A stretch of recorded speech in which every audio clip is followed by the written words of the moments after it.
BrahMos cruise missile प्रणाली के hypersonic भविष्य को एक बाधा का सामना करना पड़ रहा है, क्योंकि भारत की ब्रह्मोस कॉरपोरेशन और रूस ब्रह्मोस 2 संस्करण के विकास में तकनीकी और वित्तीय बाधाओं से जूझ रहे हैं।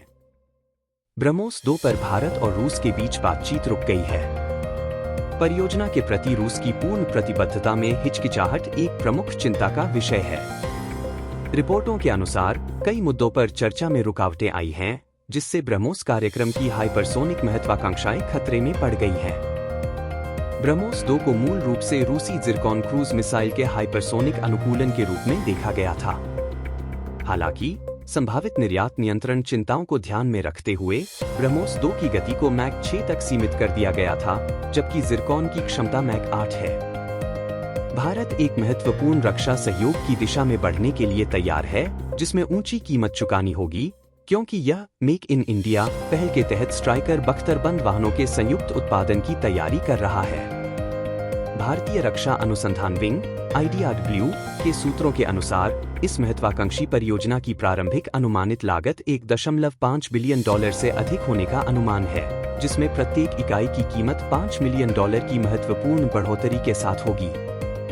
इस सौदे का एक प्रमुख घटक प्रौद्योगिकी का हस्तांतरण है, जो स्ट्राइकर बख्तरबंद वाहनों के स्थानीय उत्पादन और असेंबली को सक्षम करेगा। इस व्यवस्था में स्पेयर पार्ट्स के मध्यम अवधि के उत्पादन और हॉल चरण से वाहनों की असेंबली के लिए आवश्यक तकनीकी दस्तावेजों का हस्तांतरण शामिल होगा। भारत के अत्यधिक प्रतीक्षित Archer NG medium altitude long endurance male unmanned aerial vehicle (UAV) के विकास को धन की कमी के कारण एक झटका लगा है।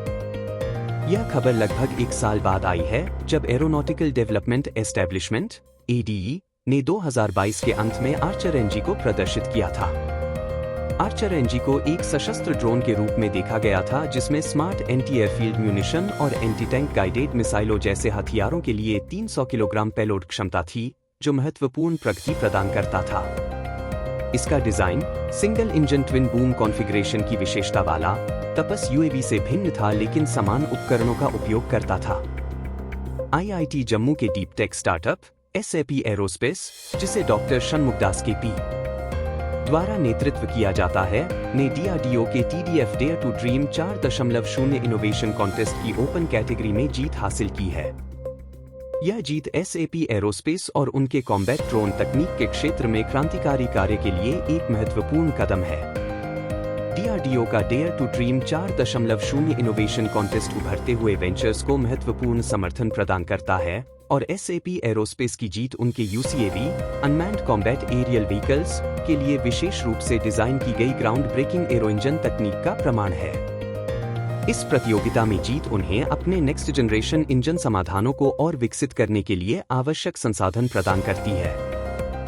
इजराइल एरोस्पेस इंडस्ट्रीज (IAI) के Heron TP medium altitude long endurance male unmanned aerial vehicles (UAVs), जिन्हें भारतीय सेना IA को लीज पर दिया गया था, को हाल ही में कश्मीर क्षेत्र के ऊपर उड़ान भरते हुए फ्लाइट रेडर 24 जैसी वेबसाइटों पर ट्रैक किया गया।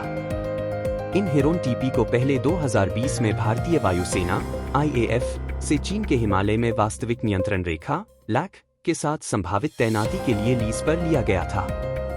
यह लीज ऑनगोइंग सीमा तनावों के बीच भारत की निगरानी क्षमताओं को मजबूत करने के उद्देश्य से की गई थी। Stockholm international peace research institute (SIPRI) ने रिपोर्ट किया है कि जनवरी 2024 तक भारत का परमाणु शस्त्रागार लगभग 172 वॉरहेड्स का है, जो पिछले वर्ष की तुलना में थोड़ी वृद्धि को दर्शाता है। यह आंकड़ा भारत को पाकिस्तान से आगे रखता है, पहली बार 1998 में दोनों देशों द्वारा परमाणु परीक्षणों के बाद से। हालांकि यह अंतर मामूली है, केवल 2 वॉरहेड्स का। पाकिस्तानी मीडिया आउटलेट्स ने SIPRI के आकलन का विरोध किया है। ऐतिहासिक रूप से पश्चिमी अनुमानों, जिनमें SIPRI और international panel on fissile materials (IPFM) शामिल हैं, ने परमाणु वॉरहेड्स के भंडार के मामले में पाकिस्तान को थोड़ा आगे रखा है। ये अनुमान मुख्य रूप से यूरेनियम संवर्धन और प्लूटोनियम उत्पादन सुविधाओं की सैटेलाइट इमेजरी विश्लेषण और संचालनात्मक डेटा पर निर्भर करते हैं।